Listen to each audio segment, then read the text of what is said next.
The airport buzzed with chaos, voices over loudspeakers, footsteps echoing, suitcases clattering. Michael Harris, a weary single father, guided his young son Noah through the crowd, unaware that one small act of kindness was about to shift the course of their journey. When Michael's name suddenly echoed across the terminal and strangers turned to stare, he knew life was about to pull him into something he never expected. Before we dive in, drop a comment with where you're watching from, and don't forget to subscribe for more stories like this. Let's begin. The terminal buzzed with rushing footsteps, echoing announcements, and the metallic clatter of suitcases. Michael Harris felt it all pressing on his tired shoulders. His son Noah clutched his hand tightly, dragging along a toy car with a missing wheel. They had been traveling since dawn, and exhaustion weighed on Michael like a second backpack. That's when it happened. A suitcase burst open in front of them, scattering clothes across the polished floor. The woman who owned it, Rachel, judging by the tag, knelt in panic, cheeks flushed as strangers hurried past without a glance. Michael sighed, crouched down, and began gathering sweaters and books into the case. "Don't worry," he said softly. "Happens to the best of us." Rachel looked up, surprised. "Thank you. I thought I'd disappear in here." Noah, crouching too, offered her the toy car. "It's lucky," he whispered with childlike certainty. Rachel smiled faintly through her embarrassment. Before Michael could reply, the loudspeaker crackled. "Passenger Michael Harris, please proceed to the front desk immediately." Heads turned. Michael froze. He had no business being singled out. But moments later, two airport staff appeared and asked him to follow. Confused, he tightened his grip on Noah's hand. Rachel hesitated, then fell into step behind them. Something told her this stranger's story was only just beginning. The front desk gleamed under harsh lights, its line crowded with restless travelers. Yet the staff didn't hesitate. "Mr. Harris, we've been expecting you," one said with a smile that felt oddly rehearsed. Michael blinked. "There must be a mistake. I'm just trying to get my son home." The agent leaned closer, lowering her voice. "No mistake. You and your boy have been upgraded to first class. Complimentary." Gasps rippled from nearby passengers. A man muttered about unfairness, while others craned their necks for a better look at the tired father and his son. Michael's throat tightened. He had never even stepped into the first-class section of a plane, let alone been invited there. Noah tugged his sleeve, eyes wide. "Daddy, like in the movies?" Michael forced a smile, still reeling. "Maybe, buddy. Maybe." Rachel stood a few feet back, her brow furrowed in confusion. Why him? Why the man in worn sneakers and a patched jacket? Something deeper was happening here, something she didn't yet understand. As the staff escorted Michael and Noah through the terminal, whispers followed them like a trail. The little boy clutched his toy car, his excitement pure. Michael, though, felt the weight of every stare, as if the world had suddenly pulled him into a spotlight he had never asked for. And when they crossed the velvet rope into the golden-lit lounge reserved for the wealthy, Michael knew this wasn't generosity. It was recognition. The lounge smelled faintly of leather and champagne, its polished marble floors reflecting golden light. Michael shifted uneasily as he lowered Noah into one of the oversized chairs. He felt out of place, every crease in his worn jacket screaming that he didn't belong here. "Daddy, the seats are like beds," Noah whispered, pushing buttons on the armrest with delight. His joy was pure, but Michael's unease only deepened. That's when she appeared. A silver-haired woman in a navy dress stepped forward, pearls at her neck, dignity in her every move. She didn't glance at the executives chatting nearby. Her eyes were fixed on Michael, as if she had been waiting years for this moment. "Mr. Harris," she said softly. Her voice trembled, but carried weight. "You don't remember me, do you?" Michael frowned. "I'm sorry, ma'am. Should I?" Her lips curved into a sad smile. 10 years ago, you pulled my husband from a burning car on the interstate. You stayed with him until the paramedics arrived. And then, you disappeared." The room seemed to still. Michael's pulse quickened. He remembered smoke, broken glass, the weight of a bleeding stranger across his arms. He had never given his name. "My husband lived because of you," she continued, her eyes glistening. "Those years you gave us, they were everything. And when I saw your name on the passenger list, I knew I couldn't let you go unnoticed again." Michael swallowed hard, words stuck in his throat. He had buried that night deep inside, telling no one, not even Noah. To him, it wasn't heroism. It was survival, instinct. But to her, it had been life itself. Michael's jaw clenched as memories he had tried to bury clawed their way back. He could still smell the gasoline, hear the hiss of leaking air, feel the stranger's pulse flutter weakly beneath his fingers. That night had changed him, though no one had ever known. "I wasn't looking for thanks," he murmured, his voice low. "I just did what anyone would have done." The woman shook her head firmly. "No, Mr. Harris. Most people drove past. You didn't." Noah tugged at his sleeve, oblivious to the tension. "Daddy, is this lady our friend?" Michael forced a small smile. "She's someone who remembers." Rachel, who had trailed behind them unnoticed, finally stepped closer. She had heard enough to piece the outlines of the truth.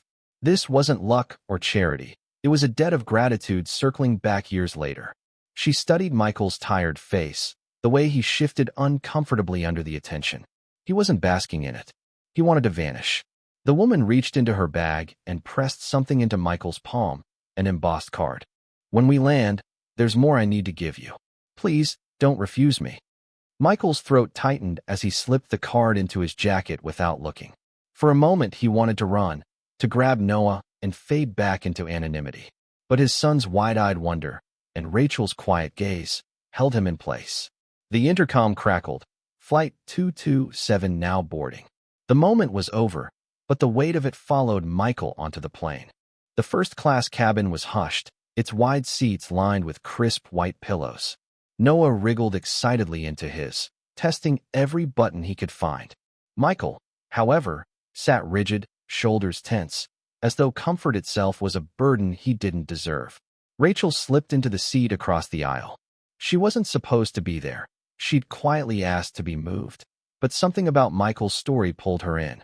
She leaned forward, her voice low. "That woman, she wasn't exaggerating, was she? You saved someone's life." Michael's eyes stayed on the window, where city lights bled into the dark sky. "I was younger, dumber. Just reacted, I guess. Didn't think about what came after." Rachel studied him. And what did come after? For a long moment, silence. Then he exhaled slowly, his guard slipping. "The army. Tours overseas. Came back with scars no one could see. My wife, she couldn't handle it.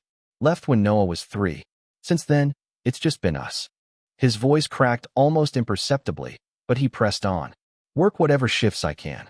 Keep a roof over his head. That's all that matters." Rachel's chest ached at the rawness of it. "Michael, your son doesn't just see you surviving. He sees your strength. And so do the rest of us." Michael shook his head, but Noah leaned over, tugging his arm. "Daddy, you're my hero." The words landed heavier than any metal could have. Michael closed his eyes briefly, swallowing hard. He hadn't asked for recognition. But maybe, just maybe, it was finding him anyway. The cabin lights dimmed as the plane settled into cruising altitude. Noah had finally drifted off, toy car clutched in his small hand. Michael sat watching his son breathe, his rough fingers brushing stray hair from the boy's forehead. Across the aisle, Rachel lingered, torn between giving him space and wanting to understand more. She wasn't the only one watching. The silver-haired woman, Margaret, as the staff whispered, rose from her seat and walked toward Michael with quiet determination. She stopped beside him, lowering her voice so as not to wake Noah. "Mr. Harris, what you did for my husband gave me years I never expected. I can never repay that gift, but I won't let you slip back into shadows either." Michael straightened, discomfort tightening his jaw. "Ma'am, I don't need repayment. I just need to raise my boy." Margaret's eyes softened. "Exactly. Which is why I want to help. When we land, I'll have something for you. Not charity, recognition. A way to ease the road you've been carrying alone." He shook his head, frustration edging into his whisper. "I don't want pity money. I don't want handouts. All I've ever wanted is to keep my son safe." Margaret placed a hand lightly on his arm. "And that's precisely why you deserve this. Your strength isn't invisible. It's time someone reminded you of that." Michael stared at her, torn between pride and the crushing exhaustion he lived with daily. For once, the battle inside him showed on his face. Rachel caught his eye from across the aisle, her gaze steady. Quietly, she mouthed, "It's not pity. It's proof you mattered." The steady hum of the engines wrapped the cabin in an almost dreamlike calm. Most passengers had slipped into sleep, But Michael sat awake, staring at nothing. Pride and fear waged war inside him. Rachel leaned across the aisle, her voice gentle. You know, most people would give anything to be recognized like this. Why does it scare you so much? Michael's lips pressed into a thin line. For a while, he didn't answer. Then, his voice came rough and quiet. Because recognition never paid the rent. Never fixed a broken marriage. Never kept the lights on when the bills piled up. All it ever did was remind me how far I'd fallen since. Rachel held his gaze, unflinching. But your son doesn't see that. Noah sees the man who shows up every day, no matter how tired, no matter how empty your pockets feel. You keep him safe. That's what he'll remember. Michael swallowed hard, eyes flicking to his sleeping boy. I promised him he'd never feel abandoned like I did. But God, it's hard. Every day feels like walking a tightrope. Rachel's hand brushed the armrest, her voice steady. Michael, maybe this isn't about money. Maybe it's about the universe reminding you that those promises mattered, that your sacrifices weren't invisible.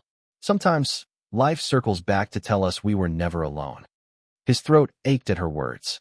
For the first time in years, he let himself believe that maybe she was right, that unseen kindness could echo back in ways he'd never imagined. The wheels hit the runway with a heavy jolt, stirring Noah awake. He blinked, clutching his toy car. Are we home, Daddy? Michael smiled faintly. Almost, buddy. Passengers stirred, gathering bags, but Michael stayed seated, uneasy. He expected the strange recognition to end the moment they stepped off the plane. Instead, Margaret appeared once more, her presence calm, yet commanding. She handed him an envelope, her hand trembling slightly. Mr. Harris. Michael. Inside is a letter I wrote myself, and a cashier's check. I know you don't want help, but please, see it for what it is. Gratitude. Not pity. You gave me years with my husband. This is my chance to give you back time with your son. Michael froze, staring at the envelope as if it might burn him. He could feel the thickness of it, the weight of what it meant. His chest tightened. For years, he had lived on scraps of luck, never expecting more. Now, the universe was dropping something in his lap he didn't know how to accept. His hands trembled. The cabin blurred. For a moment, he thought his legs might give out, until Rachel's hand steadied his arm. Her voice was soft but grounding. Michael, take it. This isn't charity. It's acknowledgement. Proof that what you've carried all these years mattered. Noah tugged at his sleeve, oblivious to the gravity of the moment. Daddy, can we get ice cream before we go home? Michael laughed through the knot in his throat, tears pricking his eyes. Yeah, buddy. This time we can. And as they stepped off the plane, hand in hand, Michael realized it wasn't just money in his pocket. It was hope. It was validation. For the first time in years, he felt the world had finally whispered back. You mattered. Outside the airport, the night air carried the hum of taxis and the glow of neon signs. Michael stepped onto the curb, Noah's small hand nestled in his. The envelope felt heavy in his pocket, but for once it wasn't a burden, it was possibility. Rachel walked beside them, her suitcase rolling quietly over the pavement. She glanced at Michael, then at Noah, her smile soft. You know, not everyone would have done what you did back then. Or today. Kindness has a way of echoing. Michael looked at her, really looked at her, the way exhaustion often blinded him from moments like this. Kindness isn't much in this world. Doesn't pay the bills. He paused, his voice catching. But tonight, I think I finally believe it counts for something. Noah tugged his arm, impatient. Ice cream, Daddy. You promised. Michael chuckled, ruffling his son's hair. And I meant it. For the first time in years, he said the word yes without hesitation. Rachel stopped, watching them with something unreadable in her eyes. Admiration, perhaps, or recognition of a strength she rarely saw in the world. Michael turned back, catching her gaze. Thank you for reminding me. She tilted her head. Reminding you of what? That even when the world feels blind, sometimes it still remembers. They walked toward the glow of a cafe across the street. Father, son, and the stranger who had become part of their story. And for Michael Harris, weary single father, it wasn't just about money or recognition anymore. It was about hope, about honesty, about the quiet truth that even unseen sacrifices could circle back in the most unexpected ways. And for the first time in years, he felt ready to believe the world could be fair again. The airport crowds thinned as they stepped into the quieter corridor leading toward baggage claim. Michael slowed his pace, his mind spinning. The envelope in his pocket felt like a stone, every step heavier than the last. Rachel noticed. "You look like you're carrying the world." He gave a bitter laugh. "Because I am. For years, every decision has been about survival. What bill can wait? What shift I can trade? What lie I can tell my boy so he doesn't see how scared I am." His voice cracked, raw and unfiltered. "And now, suddenly, I'm being told I matter. It's like holding a mirror I'm not ready to face." Rachel stopped him gently with a hand on his arm.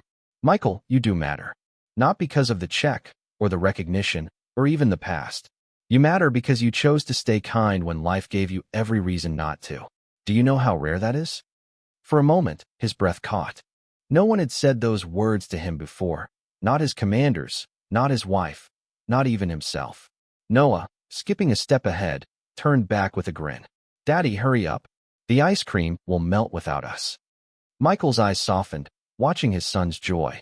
He realized Rachel was right. Maybe this moment wasn't about pride or shame.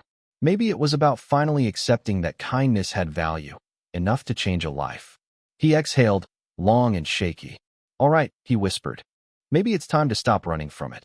Rachel's smile said everything. He was finally ready to believe it. Thanks for watching. Like and subscribe for more stories that stay with you.